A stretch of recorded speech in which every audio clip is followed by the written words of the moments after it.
ರಾಜ್ಯ ಮಟ್ಟದ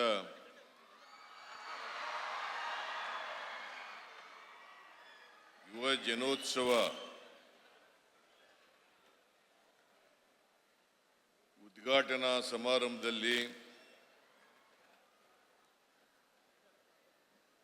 ಭಾಗವಹಿಸಿರ್ತಕ್ಕಂಥ ದಾವಣಗೆರೆ ಜಿಲ್ಲೆ ಉಸ್ತುವಾರಿ ಸಚಿವರು ಹಾಗೂ ಗಣಿಗಾರಿಕೆ ಸಚಿವರಾದಂಥ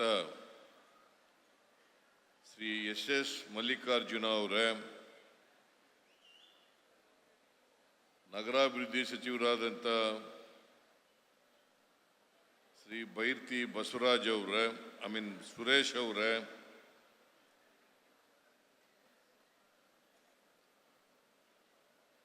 ಲೋಕಸಭಾ ಸದಸ್ಯರಾದಂಥ ಶ್ರೀಮತಿ ಪ್ರಭಾ ಮಲ್ಲಿಕಾರ್ಜುನ ಸಂಸದರವರೇ,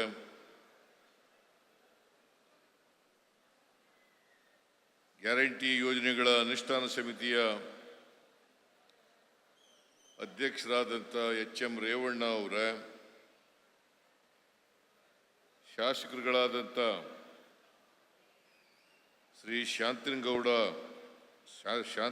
ಅವರೇ,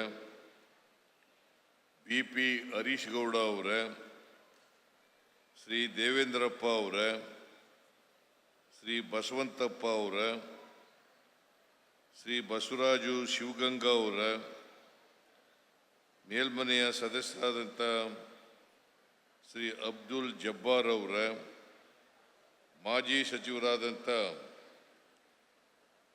H ಆಂಜನೇಯ ಅವರೇ,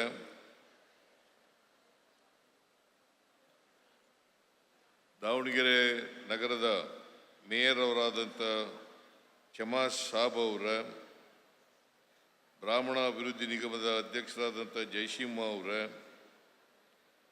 ತಾಂಡಾ ಅಭಿವೃದ್ಧಿ ನಿಗಮದ ಅಧ್ಯಕ್ಷರಾದಂಥ ಜಯದೇವ್ ನಾಯ್ಕ ಅವರೇ, ವೇದಿಕೆ ಮೇಲಿರ್ತಕ್ಕಂಥ ಎಲ್ಲ ಆಹ್ವಾನಿತ ಗಣ್ಯರೇ, ರಾಜ್ಯ ಮಟ್ಟದ ಅಧಿಕಾರಿಗಳೇ, ದಾವಣಗೆರೆ ಜಿಲ್ಲೆಯ ಅಧಿಕಾರಿ ವರ್ಗದವರೇ, ಇಲ್ಲಿ ಸೇರಿರ್ತಕ್ಕಂಥ ನನ್ನ ಆತ್ಮೀಯ ಯುವಜನ ಮಿತ್ರರೇ,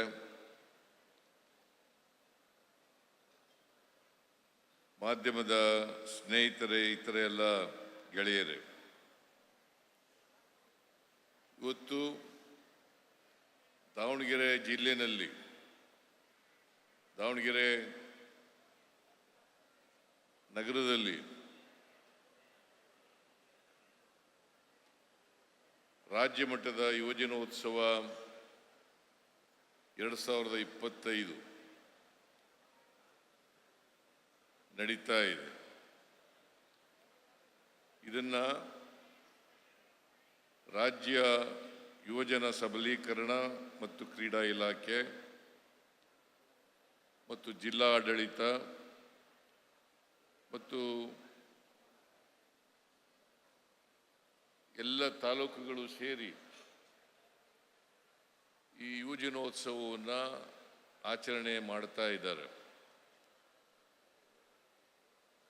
ನನಗೆ ಈ ಯುವಜನೋತ್ಸವ ಉದ್ಘಾಟನೆಗೆ ಕರೆದಿದ್ದಾರೆ. ಈ ಯುವಜನೋತ್ಸವವನ್ನು ಅತ್ಯಂತ ಸಂತೋಷದಿಂದ ಉದ್ಘಾಟನೆ ಮಾಡಿದ್ದೀನಿ ಅಂತೇಳಿ ತಿಳಿಸ್ಲಿಕ್ಕೆ ಬಯಸ್ತಾ ಇದ್ದೇನೆ.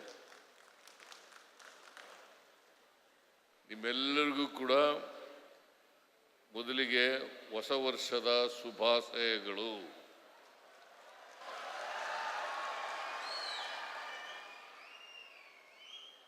ಈಗಾಗಲೇ ಹೊಸ ವರ್ಷ ಪ್ರಾರಂಭ ಆಗಿದೆ. 2025 ಇವತ್ತು 5ನೇ ತಾರೀಕು. ಆದರೂ ಕೂಡ 2024 ವರ್ಷದಲ್ಲಿ ನಾವು ಏನು ಮಾಡಿದ್ದೇವೆ ಅಂತಕ್ಕಂಥದ್ದನ್ನು ಮೆಲುಕಾಕಿ ಮುಂದಿನ ವರ್ಷ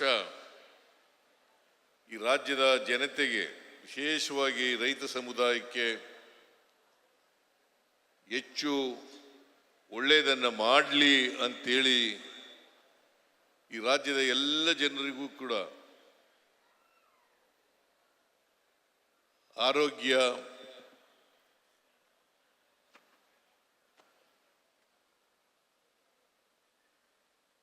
ಕೊಡ್ಲಿ ಅಂತೇಳಿ ಈ ಸಂದರ್ಭದಲ್ಲಿ ನಾನು ಹಾರೈಸಲಿಕ್ಕೆ ಬಯಸ್ತಾ ಇದ್ದೇನೆ. ಒಳ್ಳೆ ಮಳೆ ಬೆಳೆ ಆಗಲಿ,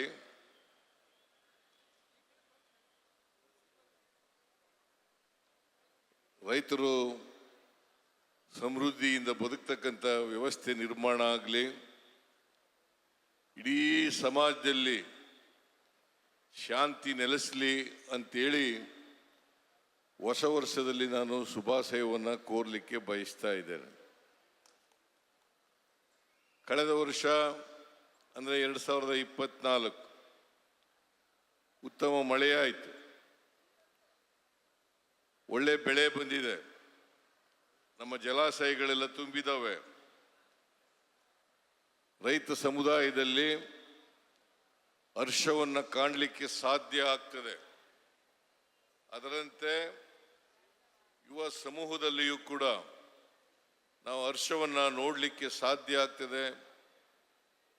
ಎಲ್ಲ ಯುವ ಸಮುದಾಯ ಹೊಸ ವರ್ಷವನ್ನು ಹರ್ಷದಿಂದ ಬರಮಾಡ್ಕೋಬೇಕು ಅಂತೇಳಿ ಎಲ್ಲ ಯುವ ಸಮೂಹದಲ್ಲಿ ಮನವಿಯನ್ನು ಮಾಡಲಿಕ್ಕೆ ಬಯಸ್ತಾ ಇದ್ದೇನೆ.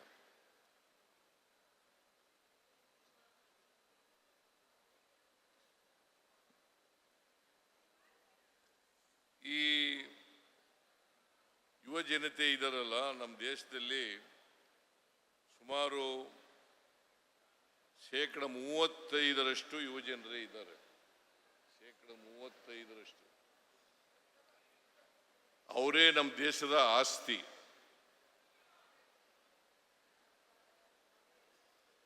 ಅವರು ನಮ್ಮ ದೇಶದ ಆಸ್ತಿ ಆಗಬೇಕಾದ್ರೆ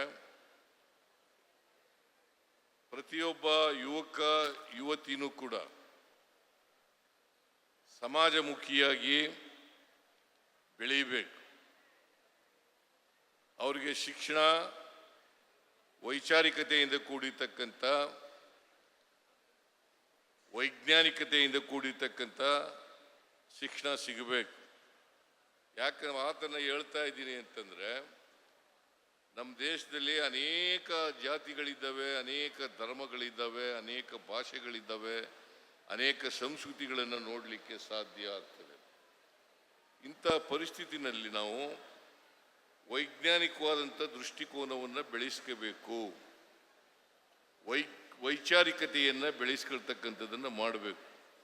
ಯಾಕಂತಂದರೆ ನಾವು ಈ ದೇಶವನ್ನು ಮುಂದೆ ಕೊಂಡು ಹೋಗ್ತಕ್ಕಂಥ, ದೇಶವನ್ನು ಅಭಿವೃದ್ಧಿಪಡಿಸ್ತಕ್ಕಂಥ, ದೇಶದಲ್ಲಿ ಸಮಾಜವನ್ನು ನಿರ್ಮಾಣ ಮಾಡ್ತಕ್ಕಂಥ, ಸಮಾಜದಲ್ಲಿ ಬದಲಾವಣೆಯನ್ನು ತರ್ತಕ್ಕಂಥ ಪ್ರಯತ್ನವನ್ನು ಮಾಡ್ತಕ್ಕಂಥ ಕೆಲಸವನ್ನು ನಾವು ಮಾಡಬೇಕಾಗ್ತದೆ. ಅದಕ್ಕೆ ನೀವೆಲ್ಲರೂ ಕೂಡ ಸಮಾಜದ ಆಸ್ತಿ ಅಂತ ಯಾಕೆ ಕರಿತೀವಿ ಅಂತಂದರೆ, ನೀವೇ ಭವಿಷ್ಯವನ್ನು ನಿರ್ಮಾಣ ಮಾಡ್ತಕ್ಕಂಥವ್ರು. ಅದಕ್ಕೆ ವಿವೇಕಾನಂದರು ಒಂದು ಮಾತನ್ನು ಹೇಳ್ತಾರೆ, ಹೇಳಿ ಯುವಕರನ್ನು ಉದ್ದೇಶಿಸಿ, ಯುವಜನತೆಯನ್ನು ಉದ್ದೇಶಿಸಿ ಈ ಮಾತನ್ನು ಹೇಳ್ತಕ್ಕಂಥದ್ದನ್ನು ನಾವು ಎಲ್ಲರೂ ಕೂಡ ಜ್ಞಾಪಕ ಇಟ್ಕೋಬೇಕಾಗುತ್ತೆ. ಹೇಳಿ, ಎದ್ದೇಳಿ, ಗುರಿ ಮುಟ್ಟ ತನಕ ನಿಲ್ಲದಿರಿ ಅಂತಕ್ಕಂಥ ಮಾತುಗಳನ್ನು ಹೇಳ್ತಾರೆ. ಹೇಳಿ, ಎದ್ದೇಳಿ, ಗುರಿ ಮುಟ್ಟ ತನಕ ನಿಲ್ಲದಿರಿ.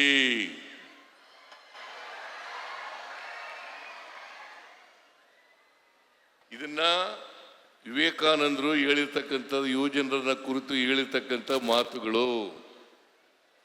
ಅದಕ್ಕೆ ಪ್ರತಿಯೊಬ್ಬರಿಗೂ ಕೂಡ ನಮಗೆ ಒಂದು ಗುರಿ ಇರಬೇಕಾಗುತ್ತೆ ಜೀವನದಲ್ಲಿ. ಆ ಗುರಿಯನ್ನು ಸಾಧನೆ ಮಾಡಲಿಕ್ಕೆ ಪರಿಶ್ರಮ ಪಡಬೇಕಾಗ್ತದೆ. ಆ ಪರಿಶ್ರಮ ಪಟ್ಟಾಗ ಮಾತ್ರ ಆ ಗುರಿಯನ್ನು ಮುಟ್ಟಲಿಕ್ಕೆ ಸಾಧ್ಯ ಆಗ್ತದೆ. ನಾನು ಮನುಷ್ಯನಾಗಿ ಬದುಕಬೇಕು, ಈ ದೇಶಕ್ಕೆ ಸಂಪತ್ತು ಆಗಬೇಕು, ಆಸ್ತಿ ಆಗಬೇಕು, ಈ ದೇಶಕ್ಕೆ ಹೊರೆಯಾಗಬಾರದು, ದೇಶ ನನ್ನನ್ನು ಥೂ ಛೀ ಅಂತ ರೀತಿಯಲ್ಲಿ ಇರಬಾರದು, ನನ್ನನ್ನು ಎಲ್ಲರೂ ಕೂಡ ಗೌರವಿಸ್ತಕ್ಕಂಥ ರೀತಿಯಲ್ಲಿ ನಡ್ಕೊಳ್ತಕ್ಕಂಥ ಪ್ರಯತ್ನವನ್ನು ನಾನು ಮಾಡಬೇಕು ಅಂತಕ್ಕಂಥ ಕೆಲಸವನ್ನು ಮಾಡಬೇಕಾಗ್ತದೆ. ಇದನ್ನು ನಾವೆಲ್ಲರೂ ಕೂಡ ಅರ್ಥ ಮಾಡ್ಕೋಬೇಕಾಗ್ತದೆ. ಶ್ರೀಮತಿ ಪ್ರಭಾ ಅವರು ಈಗ ಸಂವಿಧಾನದ ಪೀಠಿಕೆಯನ್ನು ಓದಿದ್ರು, ಎಲ್ಲ ಶಾಲೆಗಳಲ್ಲಿ ಕಾಲೇಜುಗಳಲ್ಲಿ ಸಂವಿಧಾನದ ಪೀಠಿಕೆಯನ್ನು ಓದಿಸ್ಲಿಕ್ಕೆ ನಮ್ಮ ಸರ್ಕಾರ ಬಂದ ಮೇಲೆ ಪ್ರಾರಂಭ ಮಾಡಿದ್ದೀವಿ. ಉದ್ದೇಶ ಏನಪ್ಪ ಅಂತಂದ್ರೆ ಸಂವಿಧಾನದ ಸಾರ ಅರ್ಥ ಆಗ್ಬೇಕು ಪ್ರತಿಯೊಬ್ಬರಿಗೂ ಕೂಡ. ಸಂವಿಧಾನದ ಸಾರ ಪ್ರತಿಯೊಬ್ಬರಿಗೂ ಕೂಡ ಅರ್ಥ ಆಗ್ಬೇಕು. ಸಂವಿಧಾನದಲ್ಲಿ ಏನು ಹೇಳಿದ್ದಾರೆ ಅಂತಂದ್ರೆ, ನಾವು ಪ್ರತಿಯೊಬ್ಬರಿಗೂ ಕೂಡ ಆರ್ಥಿಕ, ಸಾಮಾಜಿಕ, ರಾಜಕೀಯ ನ್ಯಾಯ ಸಿಕ್ಕಬೇಕು. ಪ್ರತಿಯೊಬ್ಬರಿಗೂ ಕೂಡ ಆರ್ಥಿಕ, ಸಾಮಾಜಿಕ ನ್ಯಾಯ ಸಿಕ್ಕಬೇಕು. ಮತ್ತೆ ವಿಚಾರ, ಅಭಿವ್ಯಕ್ತಿ, ನಂಬಿಕೆ, ಧರ್ಮ ಮತ್ತು ಉಪಾಸನೆಯ ಸ್ವಾತಂತ್ರ್ಯವನ್ನು, ಸಮತೆಯ ಅವಕಾಶವನ್ನು ಪಡ್ಕೊಳ್ಬೇಕು, ಎಲ್ರಿಗೂ ಕೂಡ ಒದಗಿಸ್ಕೊಡ್ಬೇಕು ಅಂತಕ್ಕಂಥದ್ದು ಇರಬೇಕಾಗ್ತದೆ. ಸೊ ಇದು ಬಹಳ ಮುಖ್ಯ. ಪ್ರತಿಯೊಬ್ಬ ವ್ಯಕ್ತಿ ಅವನು ಯಾವುದೇ ಸಮಾಜದಲ್ಲಿ ಹುಟ್ಟಿರಲಿ, ಯಾವುದೇ ಧರ್ಮದಲ್ಲಿ ಹುಟ್ಟಿರಲಿ, ಯಾವುದೇ ಜಾತಿನಲ್ಲಿ ಹುಟ್ಟಿರಲಿ, ಪ್ರತಿಯೊಬ್ಬರಿಗೂ ಕೂಡ ಸಮಾನ ಅವಕಾಶಗಳನ್ನು ಒದಗಿಸ್ಕೊಡ್ತಕ್ಕಂಥದ್ದು ಅದು. ಮತ್ತೆ ವಿಚಾರ, ಅಭಿವ್ಯಕ್ತಿ, ನಂಬಿಕೆ, ಧರ್ಮ ಮತ್ತು ಉಪಾಸನೆಯ ಸ್ವಾತಂತ್ರ್ಯವನ್ನು, ಸಮತೆಯ ಅವಕಾಶವನ್ನು ಪಡ್ಕೊಳ್ಬೇಕು, ಎಲ್ರಿಗೂ ಕೂಡ ಒದಗಿಸ್ಕೊಡ್ಬೇಕು ಅಂತಕ್ಕಂಥದ್ದು ಇರಬೇಕಾಗ್ತದೆ. ಸೊ ಇದು ಬಹಳ ಮುಖ್ಯ. ಪ್ರತಿಯೊಬ್ಬ ವ್ಯಕ್ತಿ ಅವನು ಯಾವುದೇ ಸಮಾಜದಲ್ಲಿ ಹುಟ್ಟಿರಲಿ, ಯಾವುದೇ ಧರ್ಮದಲ್ಲಿ ಹುಟ್ಟಿರಲಿ, ಯಾವುದೇ ಜಾತಿನಲ್ಲಿ ಹುಟ್ಟಿರಲಿ, ಪ್ರತಿಯೊಬ್ಬರಿಗೂ ಕೂಡ ಸಮಾನ ಅವಕಾಶಗಳನ್ನು ಒದಗಿಸ್ಕೊಡ್ತಕ್ಕಂಥದ್ದು ಅತ್ಯಂತ ಅವಶ್ಯ. ಅದನ್ನು ಪ್ರತಿಯೊಬ್ಬರು ಕೂಡ ಉಪಯೋಗಿಸ್ಕೊಳ್ತಕ್ಕಂಥದ್ದು ಅತ್ಯಂತ ಅವಶ್ಯ. ಯಾಕಂತಂದರೆ ನಮಗೆ ಸಂವಿಧಾನನೇ ರಕ್ಷೆ. ಈಗಾಗಲೇ ಪ್ರಸ್ತಾಪ ಮಾಡಿದ್ದಾರೆ. ನಮ್ಮ ಸಂವಿಧಾನ ಇದೆಯಲ್ಲ, ನಮ್ಮೆಲ್ಲರಿಗೂ ರಕ್ಷಣೆ. ಇವತ್ತು ಇಂಥ ಒಂದು ಬಾಬಾ ಸಾಹೇಬ್ ಅಂಬೇಡ್ಕರ್ ಅವರು ಕೊಟ್ಟಿರ್ತಕ್ಕಂಥ ಈ ಸಂವಿಧಾನ ಇದೆಯಲ್ಲ, ಈ ಸಂವಿಧಾನ ಇದ್ದದ್ರಿಂದಲೇ ನಾನು ಮುಖ್ಯಮಂತ್ರಿ ಆಗಲಿಕ್ಕೆ ಸಾಧ್ಯ ಆಯಿತು. ಈ ಕೂತಿರ್ತಕ್ಕಂಥ ವಿವಿಧ ಸ್ಥಾನಗಳಲ್ಲಿರ್ತಕ್ಕಂಥವ್ರು ಎಲ್ಲರೂ ಕೂಡ ಸಂವಿಧಾನ ಇದ್ದದ್ರಿಂದಲೇ ನೀವೆಲ್ಲ MLAಗಳು, MLCಗಳು, ಅಧಿಕಾರಿಗಳು ಆಗಲಿಕ್ಕೆ ಸಾಧ್ಯ ಆಯಿತು. ಇಲ್ಲದೆ ಹೋದರೆ ಆಗಲಿಕ್ಕೆ ಸಾಧ್ಯ ಆಗ್ತಿರ್ಲಿಲ್ಲ. ಇದನ್ನು ಭಾಳ ಸ್ಪಷ್ಟವಾಗಿ ತಿಳ್ಕೋಬೇಕಾಗ್ತದೆ. ಅದಕ್ಕೋಸ್ಕರ ಈ ಸಂವಿಧಾನವನ್ನು ರಕ್ಷಣೆ ಮಾಡ್ತಕ್ಕಂಥದ್ದು, ಸಂವಿಧಾನವನ್ನು ಕಾಪಾಡ್ಕೊಳ್ತಕ್ಕಂಥದ್ದು, ಸಂವಿಧಾನವನ್ನು ಉಳಿಸ್ತಕ್ಕಂಥದ್ದು ಅತ್ಯಂತ ಅವಶ್ಯ. ನಮ್ಮೆಲ್ಲರ ಕರ್ತವ್ಯ ಅಂತಕ್ಕಂಥದ್ದನ್ನು ಇವತ್ತು ನಾವು ಅರ್ಥ ಮಾಡ್ಕೋಬೇಕಾಗ್ತದೆ. ಪ್ರತಿಯೊಬ್ಬರು ಕೂಡ ಈ ದೇಶಕ್ಕೆ ಏನಾದ್ರು ಕೊಡುಗೆಯನ್ನು ಕೊಡಬೇಕು. ದೇಶ ನಮಗೇನು ಕೊಡ್ತು ಅಂತಕ್ಕಂಥದ್ದೆಲ್ಲ ಬಹಳ ಮುಖ್ಯ ಅಲ್ಲ. ದೇಶಕ್ಕಾಗಿ ನಾವೇನು ಕೊಟ್ಟೋ, ದೇಶಕ್ಕಾಗಿ ನಾವೇನು ಕೊಟ್ಟಿದ್ದೀವಿ ಅಂತಕ್ಕಂಥ ಒಬ್ಬರ ಕರ್ತವ್ಯ ಆಗಬೇಕು. ದೇಶ ಇದ್ದದ್ರಿಂದಲೇ, ಇಂಥ ಸಂವಿಧಾನ ಇದ್ದದ್ರಿಂದಲೇ ನಾವೆಲ್ಲರೂ ಕೂಡ ಶಿಕ್ಷಣ ಪಡ್ಕೊಳ್ಳಲಿಕ್ಕೆ ಸಾಧ್ಯ ಆಯಿತು, ನಾವೆಲ್ಲರೂ ಕೂಡ ಉದ್ಯೋಗ ಪಡ್ಕೊಳ್ಳಲಿಕ್ಕೆ ಸಾಧ್ಯ ಆಯಿತು, ನಾವೆಲ್ಲರೂ ಕೂಡ ಗೌರವದಿಂದ ಬಾಳಲಿಕ್ಕೆ ಸಾಧ್ಯ ಆಯಿತು, ನಾವೆಲ್ಲರೂ ಕೂಡ ಇವತ್ತು ಸಮಾನವಾಗಿ ಬದುಕಲಿಕ್ಕೆ ಸಾಧ್ಯ ಆಯಿತು, ಸಮಾಜ ನಿರ್ಮಾಣ ಮಾಡಲಿಕ್ಕೆ ಸಾಧ್ಯ ಆಯಿತು. ಇದನ್ನು ಪ್ರತಿಯೊಬ್ಬರು ಕೂಡ ಅರ್ಥ ಮಾಡ್ಕೋಬೇಕಾಗ್ತದೆ. ಅನೇಕ ಶಕ್ತಿಗಳು ಇವತ್ತು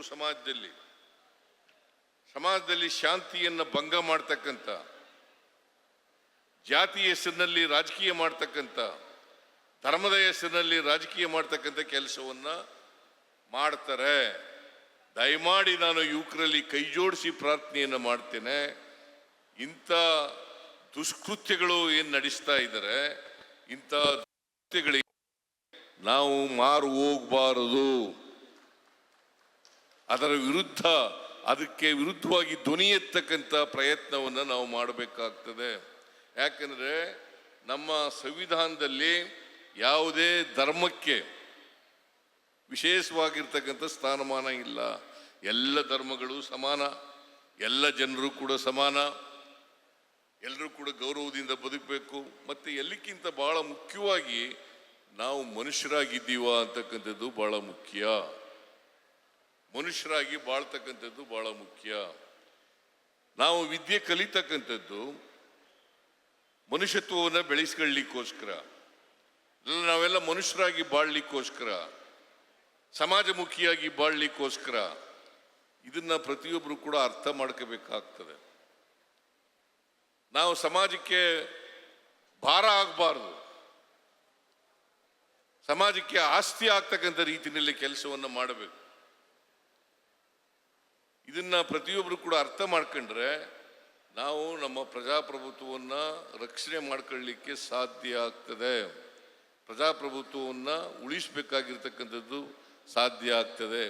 ನಾವು ಪ್ರಜಾಪ್ರಭುತ್ವ ವ್ಯವಸ್ಥೆಯನ್ನು ಒಪ್ಕೊಂಡಿದ್ದೀವಿ, ಅದನ್ನು ಉಳಿಸಿ ಬೆಳೆಸ್ತಕ್ಕಂಥದ್ದು. ಯಾಕಂದರೆ ಈ ದೇಶದಲ್ಲಿ ಬುದ್ಧನ ಕಾಲದಿಂದ ಪ್ರಜಾಪ್ರಭುತ್ವ ಬೆಳಕ ಬಂದಿದೆ, ಬಸವಣ್ಣವ್ರ ಕಾಲದಲ್ಲಿ ಪ್ರಜಾಪ್ರಭುತ್ವ ಬೆಳೆದಿದೆ, ಆಮೇಲೆ ಅಂಬೇಡ್ಕರ್ ಕಾಲದಲ್ಲಿ, ಮಹಾತ್ಮ ಗಾಂಧೀಜಿಯವರ ಕಾಲದಲ್ಲಿ ಪ್ರಜಾಪ್ರಭುತ್ವ ರಕ್ಷಣೆಯನ್ನು ಮಾಡ್ತಕ್ಕಂಥ ಕೆಲಸವನ್ನು ಮಾಡ್ಕೊ ಬಂದಿದ್ದಾರೆ.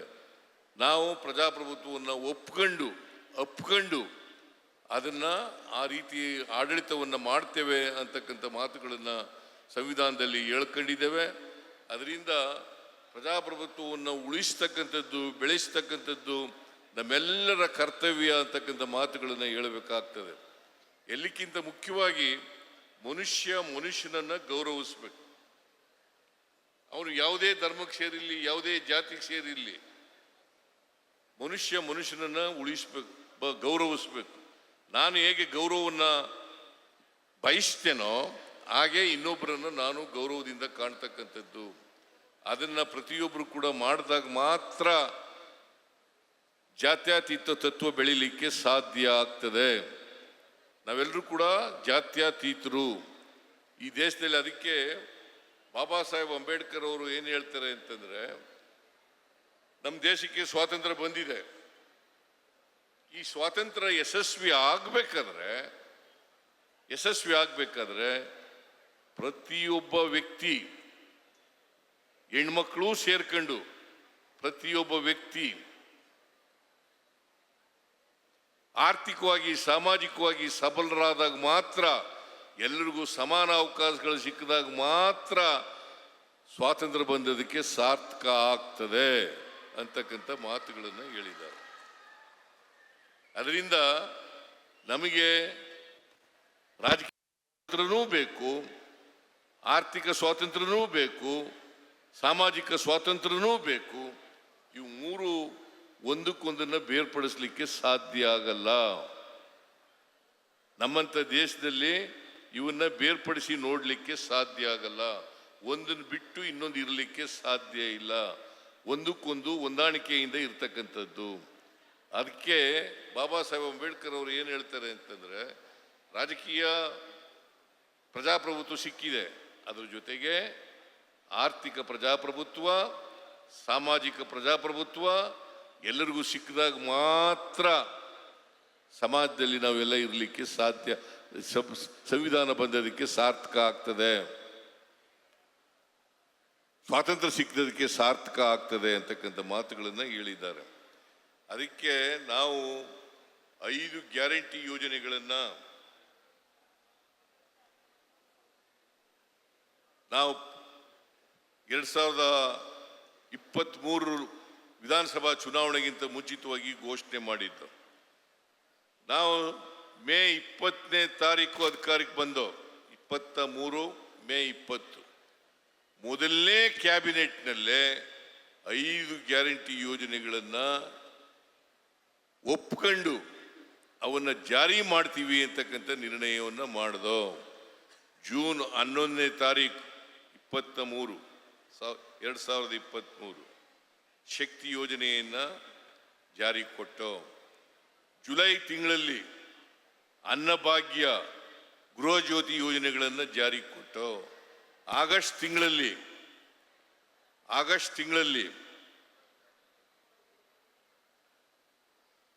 ಗೃಹ ಲಕ್ಷ್ಮಿ ಯೋಜನೆಯನ್ನು ಜಾರಿ ಕೊಟ್ಟು, ಯುವ ನಿಧಿ ಕಾರ್ಯಕ್ರಮ ಶಿವಮೊಗ್ಗದಲ್ಲಿ ಜಾರಿ ಕೊಟ್ಟು, ಅದು ವಿವೇಕಾನಂದರ ಜನ್ಮದಿನದಂದು ಜಾರಿ ಕೊಟ್ಟು,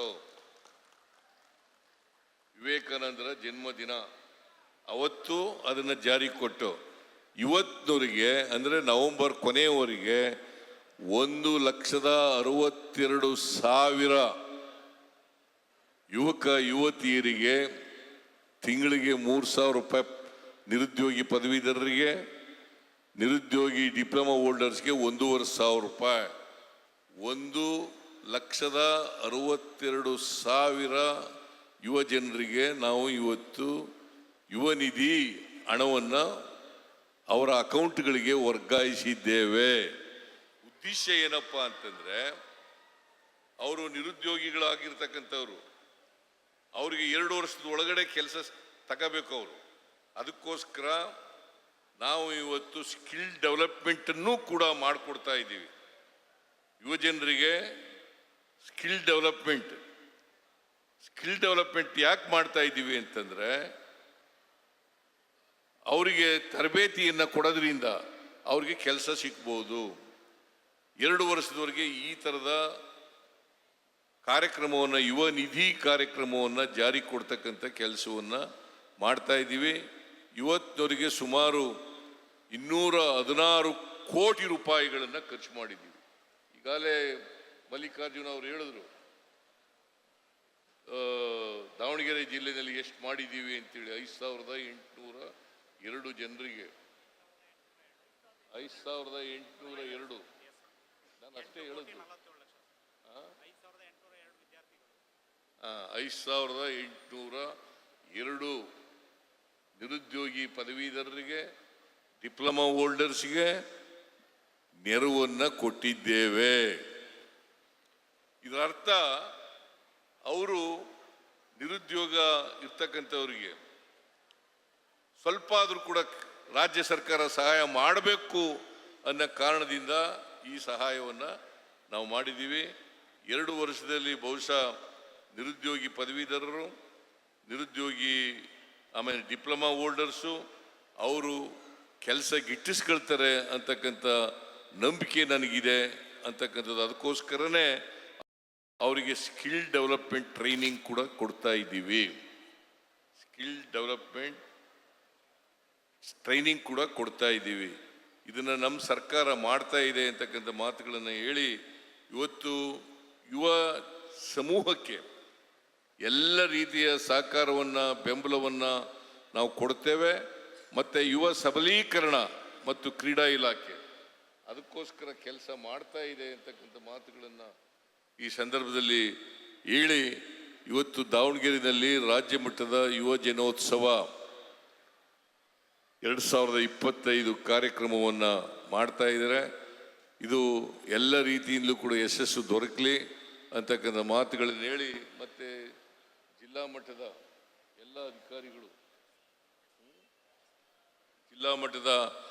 ಎಲ್ಲ ಅಧಿಕಾರಿಗಳು, ರಾಜ್ಯ ಮಟ್ಟದ ಅಧಿಕಾರಿಗಳು ಈ ಕಾರ್ಯಕ್ರಮ ಯಶಸ್ವಿಯಾಗಲಿಕ್ಕೆ ಶ್ರಮಿಸಿದ್ದಾರೆ. ಅವ್ರಿಗೆಲ್ಲರಿಗೂ ಕೂಡ ಧನ್ಯವಾದಗಳನ್ನು ಹೇಳಿ, ನಿಮಗೆಲ್ಲ ಮತ್ತೊಮ್ಮೆ ಹೊಸ ವರ್ಷದ ಶುಭಾಶಯಗಳನ್ನು ಕೋರಿ ನನ್ನ ಮಾತುಗಳನ್ನು ಮುಗಿಸ್ತೇನೆ. ಜೈ ಹಿಂದ್,